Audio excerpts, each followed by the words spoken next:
सो है guys, welcome back to my to videos. तो इस वीडियो में दोस्तों डिस्कस करने वाले हैं यहाँ पर कुछ इंपॉर्टेंट कंपनीज को और उनसे रिलेटेड कुछ इंपॉर्टेंट अपडेट्स हैं जिसकी बात करेंगे इस वीडियो में।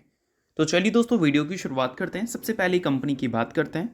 पहली कंपनी का नाम है दोस्तों आरवीएनएल यानी कि rail Vikas Nigam limited. But इसको डिस्कस करने से पहले दोस्तों अगर आपने अभी तक चैनल को सब्सक्राइब नहीं किया है तो चैनल को सब्सक्राइब करके बेल आइकन को प्रेस कर लो और सेबी रजिस्टर्ड टेलीग्राम चैनल को भी ज्वाइन कर लो, जिसका लिंक आपको डिस्क्रिप्शन में देखने को मिल जाएगा।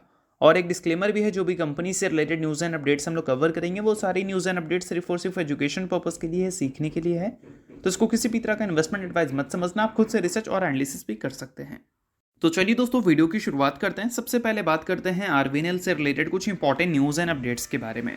दोस्तों अगर हम आरवीएनएल की बात करें तो ये कंपनी से रिलेटेड एक काफ़ी अच्छी न्यूज़ हमें सुनने को मिल रही है जो कि कंपनी के विकास के लिए काफ़ी अच्छी रह सकती है। अगर हम दोस्तों बात करें न्यूज़ के बारे में तो न्यूज़ बहुत बड़ी नहीं है, बट बोल सकते हैं बिजनेस से रिलेटेड अच्छी न्यूज़ है। न्यूज़ क्या है भाई? तो न्यूज़ हमें ये देखने को मिल रहा है कि साउथ ईस्टर्न रेलवे की तरफ से कंपनी को मिला है एक प्रोजेक्ट के साइज हमें देखने को मिलते हैं 87.55 करोड़ का। ठीक है, अब इस प्रोजेक्ट में ये कंपनी करने क्या वाली है तो इसके कंप्लीट डिटेल्स आपको यहाँ पर देखने को मिल जाएंगे। आप चाहो तो स्क्रीन को पॉज कर रीड कर सकते हो। अब देखा जाए तो ये सारी चीज़ें कंपनी के बिजनेस से रिलेटेड हमें सुनने को मिल रही है, बट आने वाले कल में कंपनी जिस सेक्टर में काम करती है उस सेक्टर से रिलेटेड कुछ बड़ी चीज़ें हमें सुनने को मिल सकती है, जिस कारण भी कंपनी आपको फोकस में दिख सकती है। और वो बड़े इवेंट की अगर हम बात करें तो वो हमें यूनियन बजट में देखने को मिलेगा। अब देखो, बजट जब भी आती है तो बड़े बड़े सेक्टर्स आपको फोकस में रहते हुए दिखते हैं, क्योंकि गवर्नमेंट की तरफ से उस सेक्टर पे कितना ध्यान दिया जाएगा नेक्स्ट फाइनेंशियल ईयर वो बजट से ही डिसाइड होता है। तो इस बार गवर्नमेंट जो रेलवे सेक्टर में एलोकेशन करने वाली है उसको लेकर मार्केट की एक्सपेक्टेशन अभी अगर देखोगे तो 5% की है। पहले यही नंबर 10 से 12% का था। तो पहले के मुकाबले एक्सपेक्टेशंस थोड़े से रिड्यूस किए गए हैं, बट अभी भी अगर 5% की एलोकेशन अगर बढ़ती है पिछले बजट के कंपैरिजन में तो ये ऐसा नहीं कि बहुत ख़राब एलोकेशन है। ये अभी भी देखा जाए तो रेलवे कनेक्टिविटी, रेलवे एक्सपेंशन के लिए काफ़ी अच्छी खबर है। और इन सारे कारणों की वजह से उन कंपनीज़ को डेफिनेटली फ़ायदा होगा जो रेलवे इंफ्रास्ट्रक्चर में काम करती है, लाइक आरवीएनएल जैसी कंपनीज़। और उन कंपनीज़ को भी फ़ायदा होगा जो रेलवे सेक्टर में फाइनेंसिंग रोल प्ले करती है, लाइक आईआरएफसी जैसी कंपनीज़। बट सबसे इंपॉर्टेंट ये है कि पिछले 1, 1.5, 2, 3 साल में भी अगर देखोगे तो आईआरएफसी, आरवीएनएल को अच्छा बिजनेस मिला है, बट उसका कोई रिजल्ट हमें कंपनी के नंबर्स में देखने को नहीं मिली है। लाइक कंपनी के रेवेन्यू, प्रॉफिट उस पेस पे ग्रो नहीं हुए हैं जिस पेस पे कंपनी को ऑर्डर्स रिसीव हुए हैं। तो वो सारी चीज़ें अगर आरवीएनएल सुधार लेती है तो उस केस में ये कंपनी परफेक्ट कंपनी बन जाएगी, कंपनी के फाइनेंशियल्स के हिसाब से और कंपनी के सेक्टर के हिसाब से भी अगर हम देखें तो ये सारी चीज़ों को आप नोट कर सकते हो, काफ़ी इंपॉर्टेंट है। अब दोस्तों वीडियो में आगे बढ़ने से पहले बात कर लेते हैं एक सेबी रजिस्टर्ड टेलीग्राम चैनल के बारे में जो कि अपने ही टीम मेंबर का है, और उसको अगर आपने अभी तक ज्वाइन नहीं किया है तो आप उसको ज्वाइन कर सकते हैं। अब देखो, ज्वाइन करने का सबसे बड़ा बेनिफिट क्या है कि काफ़ी सारी कंपनी के जो चार्ट्स होते हैं उसको अच्छी तरह से एनालिसिस कर आपको यहाँ पर अपडेटेड देखने को मिलता है। और सेबी रजिस्टर्ड टेलीग्राम चैनल है तो सेबी रजिस्टर्ड रिसर्च एनालिस्ट के द्वारा अच्छी तरह से प्रॉपर एनालिसिस करके ही ये सारी डिटेल्स आपको देखने को मिलती हैं। तो लिंक आपको डिस्क्रिप्शन में दिख जाएगा, लिंक के थ्रू जाकर चैनल को ज्वाइन कर लो। तो चलिए दोस्तों बात करते हैं अब अगली कंपनी के बारे में। अगली कंपनी का नाम है दोस्तों वारी एनर्जीज लिमिटेड। अब दोस्तों वारी एनर्जीज को देखोगे तो ये कंपनी रिसेंट टाइम्स में काफ़ी वीक परफॉर्मेंस आपको डिलीवर करती हुई दिखी है, और इसके सबसे बड़े रीज़न है ग्रोथ कंसर्न। अभी के टाइम पे 52 वीक हाई से ये कंपनी कितना 34% आपको नीचे देखने को मिल रही है। और इस कंपनी के वैल्यूशंस की बात करें तो एक टाइम पे 65 की पी पे कंपनी आपको देखने को मिल रही थी। अभी के टाइम पे देखोगे तो 30 से भी नीचे की पी पे कंपनी आपको देखने को मिल रही है। तो लगभग 50% से ज़्यादा का जो वैल्यूशन करेक्शन कंपनी ने फेस किया है वो क्यों किया है? क्योंकि अमेरिका के जो न्यू पॉलिसीज़ हमें देखने को मिलेंगे क्लीन एनर्जी सेक्टर को लेकर, वो पॉलिसीज इंडियन रिन्यूएबल कंपनीज के बिजनेस को हर्ट कर सकता है जो अमेरिका में डील होता है। और इस कारण जो वारी एनर्जीज का अच्छा खासा इन्वेस्टमेंट है अमेरिका में, वो कहीं ना कहीं एक बोल सकते हैं क्वेश्चन मार्क क्रिएट कर सकता है कि वो इन्वेस्टमेंट से एक्चुअल में कंपनी को उस लेवल के रिटर्न्स मिल भी पाएंगे या नहीं। और इसी वजह से जो कंपनी को मार्केट ने पहले ज़्यादा वैल्यूशन दे रखा था इन्वेस्टमेंट्स की वजह से, उसी मार्केट ने अभी वैल्यूशंस को काफ़ी ज़्यादा रिड्यूस कर दिया है कंसर्न की वजह से।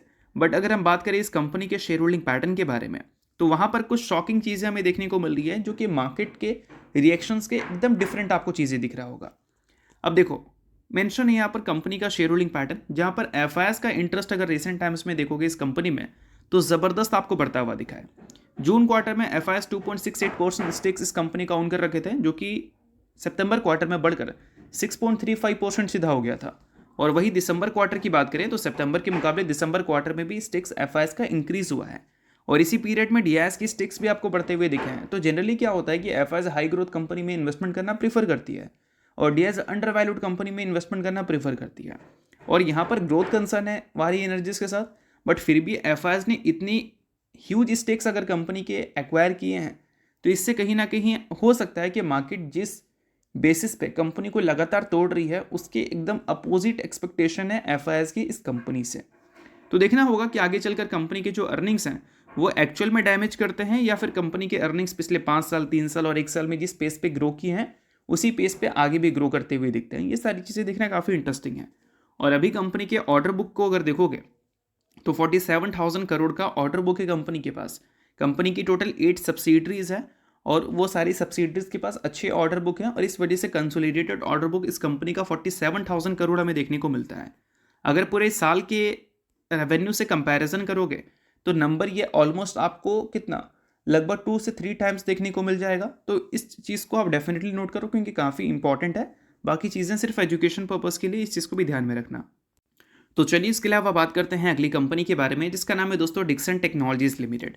बट इसको डिस्कस करने से पहले दोस्तों काफ़ी सारे लोग, आप सभी को पता है कि डिक्सन टेक्नोलॉजी में काफ़ी ज़्यादा परेशान है क्योंकि one sided fall Dixon technologies में दिख रही है।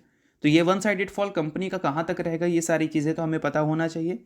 तो इसके लिए आप कंपनी के टेक्निकल्स को प्रॉपर एनालिसिस कर चेकआउट कर सकते हैं कि गिरावट कंपनी में अगर हो रही है तो वो कहाँ तक जाकर रुक सकता है। तो टेक्निकल्स के बारे में अगर आपको आइडिया नहीं है तो कोई प्रॉब्लम नहीं है, आप सेबी रजिस्टर्ड टेलीग्राम चैनल को ज्वाइन कर लो जहाँ पर काफ़ी सारी कंपनी के टेक्निकल्स को प्रॉपर एनालिसिस कर अपडेट किया जाता है और रिसेंट में डिक्सन टेक्नोलॉजी के भी टेक्निकल्स को प्रॉपर एनालिसिस कर अपडेट किया जाएगा। तो आप ज़रूर ज्वाइन कर लेना फ्री ऑफ कॉस्ट, वहाँ पर आप ये सारी चीज़ें ज़रूर चेकआउट कर सकते हैं जो कि आपके लिए काफ़ी ज़्यादा यूजफुल रह सकता है। तो चलिए अब डिक्सन की बात करते हैं। रिसेंटली डिक्सन टेक्नोलॉजी कुछ कारणों की वजह से गिरी है, जिसमें एक कारण है मेमोरी के जो प्राइजेस होते हैं, मतलब मेमोरी चिप्स के जो प्राइजेस हैं वो काफ़ी ज़्यादा बढ़ गई हैं और इस वजह से डिक्सन का स्टॉक काफ़ी बुरी तरह से पिटा है। अब इससे एग्जैक्ट एनालिस्ट क्या उम्मीद कर रहे हैं, तो एनालिस्ट की एक्सपेक्टेशन ये है कि 2026 के फाइनेंशियल ईयर को लेकर जो इनके वॉल्यूम टारगेट थे 40 मिलियन यूनिट्स का, उसको डिक्सन टेक्नोलॉजी कट कर सकती है और एनालिस्ट की फोरकास्ट ये है कि उसको कट कर 37 मिलियन से लेकर 37.5 मिलियन यूनिट तक किया जा सकता है। तो इस वजह से डिक्सन टेक्नोलॉजी के जो Q3 के अर्निंग्स है वो बहुत ज़्यादा इंपॉर्टेंट रहेंगे। रेवेन्यू एंड प्रॉफिट के हिसाब से तो रहेगा ही रहेगा, बट कंपनी के जो गाइडेंस है वो ज़्यादा इंपॉर्टेंट रहेंगे। गाइडेंस में क्या कंपनी अपने गाइडेंस को कम करती है या फिर उसको एज इट इज़ मेंटेन रखती है, वो देखना बहुत ज़्यादा इंटरेस्टिंग है। और जो मेमोरी के प्राइजेस ऊपर गए हैं उसकी वजह से डिक्सन गिरा है क्योंकि एनालिस्ट उम्मीद कर रहे हैं कि कंपनी गाइडेंस रिड्यूस करेगी और नंबर पे इसका इम्पैक्ट हमें देखने को मिलेगा। और साथ में दोस्तों फिलिप कैपिटल की तरफ से बताया गया था 2025 के फाइनेंशियल ईयर में टोटल रेवेन्यू का 45% मोटोरोला की तरफ से ही कंपनी को मिला था। बट अभी अगर मोटोरोला को देखोगे थर्ड क्वार्टर में तो उनके वॉल्यूम्स 20% तक गिरते हुए दिखे हैं एप्पल से कंपटीशन मिलने की वजह से। और साथ में मोटोरोला पहले जो पूरे फ़ोन्स डिक्सन से मैन्युफैक्चरिंग करवाती थी, अब अपने टोटल फ़ोन्स का 23% वो कार्बन से मैन्युफैक्चरिंग करवाती है। तो इन सारे कारणों की वजह से डिक्सन के नंबर्स और भी ज़्यादा इम्पैक्ट फेस कर सकते हैं, ये फिलिप कैपिटल का कहना है।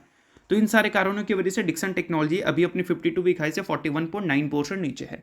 तो वैल्यूएशन पॉइंट ऑफ व्यू से अगर हम देखें तो जो कंपनी में गिरावट अभी हमें देखने को मिल रही है टॉप लेवल से, वो गिरावट कहीं ना कहीं बहुत ज़्यादा हो चुका है। मतलब आगे भी हो सकता है, बट कहने का मतलब ये है कि मान लो अगर किसी कंपनी में गिरावट एक नंबर तक होना है, लाइक 60 70 80, मान लो कुछ भी एग्जांपल ले लो, 50% एग्जांपल ले लो, तो उसका मेजर चंक ऑफ जो गिरावट है वो डिक्सन टेक्नोलॉजी में मुझे लगता है कि ऑलरेडी हो चुका है। तो यहाँ से भी अगर गिरावट होगी तो पहले इतना गिरावट नहीं होगी जहाँ तक मेरे एनालिसिस कहते हैं। बाकी ये सारी चीज़ें तो सिर्फ डेटा की बेसिस पे है, आप खुद से भी रिसर्च और एनालिसिस कर सकते हो। अब देखो दोस्तों, मैंने ये सारी चीज़ें क्यों बोला है, क्योंकि पिछले 5 साल की अगर रेवेन्यू ग्राफ को आप देखोगे, सॉरी वैल्यूएशन ग्राफ को देखोगे, तो पिछले 5 साल के लोवेस्ट लेवल पे ये कंपनी का करंट वैल्यूएशन हमें देखने को मिल रहा है। तो इसी से मैंने बोला है कि जो गिरावट कंपनी में हुई है मुझे लगता है कि उतना हो चुका है जितना अब आपको मे भी देखने को ना मिले। होने का तो हो सकता है, बट पहले इतना गिरावट में भी देखने को ना मिले, ऐसा मुझे लगता है। बाकी प्रॉपर जो एनालिसिस है डिक्सन से रिलेटेड वो टेलीग्राम पे मिल जाएगा, तो लिंक डिस्क्रिप्शन में है, लिंक के थ्रू जाकर फिर से मैं बोल रहा हूँ ज्वाइन ज़रूर कर लेना। अब दोस्तों बात करते हैं अगली कंपनी के बारे में, नाम है एंजल वन लिमिटेड। तो दोस्तों रिसेंटली एंजल वन काफ़ी ज़्यादा फोकस में रहती हुई दिखी थी अपने Q3 के अर्निंग्स की वजह से, क्योंकि उस अर्निंग्स में कंपनी ने 23 रुपीज़ के इंटरम डिविडेंड की भी अनाउंसमेंट की थी और 1:10 के रेशो में स्प्लिट भी अनाउंसमेंट किया था। सो अगर आप एंजल वन के शेयर होल्डर हैं तो बेशक इस न्यूज़ को आप नोट कर सकते हैं, शेयर होल्डर नहीं आप इग्नोर कर सकते हैं। न्यूज़ तो इस वजह से मैंने बता दिया, बाकी ये किसी भी तरह का रिकमेंडेशन नहीं है। तो होप करता हूँ ये वीडियो आपको अच्छा लगेगा और लाइक कीजिए, पहली बार सब्सक्राइब कीजिए। वीडियो के लिए बहुत बहुत शुक्रिया।